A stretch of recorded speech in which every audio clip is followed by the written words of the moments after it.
Alright, the Wolves took care of business, and that sense of urgency was the most obvious difference, because the Thunder just looked way too lax out the gates, so they paid for just going through the motions.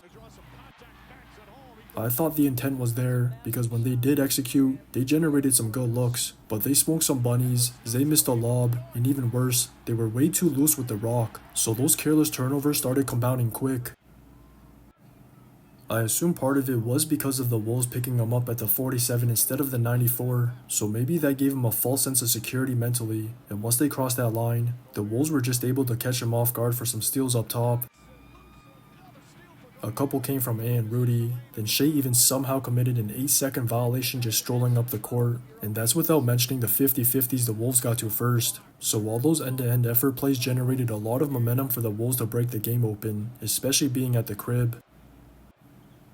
all those stops just led to runouts or paced the flow right into their offense, so they got to establish a rhythm early, and a lot of it was Ant, because all he needed was an easy one to get his jumper going.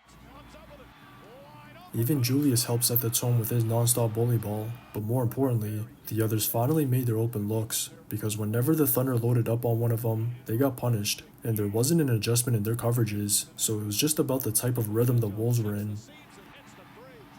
That was a complete contrast compared to the Thunder, because they couldn't get a stop, so they were constantly taking the rock out the net, then having to go against the Wolves' defense being set, and the game was basically over after the first. At least they kept trying by going to their two-man game to attack Julius or Rudy's levels in the second, whether it was a drop or red, but that didn't work. So their best chance at getting back into the game was at the start of the third off that 11-2 run, but all Finch had to do was call an immediate timeout to course correct that, so even that fell through. And I think this performance exposed a consistent underlying issue for the Thunder.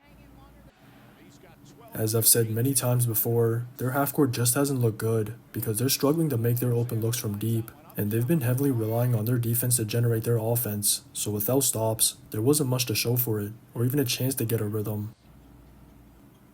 In turn, their bricks and turnovers just constantly generated pace for the Wolves to sustain theirs on the other end, and they were basically doing what the Thunder usually do to opponents, because they never let their foot off the gas once, so they maintained that 20 to even 40-point lead throughout the entire night. Ant just continued to exploit the Thunder's bigs levels for either being too low or too high. Julius just continued to get downhill or in the post. The both of them just continued to make the right passes when the Thunder loaded up or doubled. The others just continued to be decisive on the catch. And the only real difference on the night was Terrence Shannon Jr. getting burned, because he provided a big spark in the second to keep the momentum going.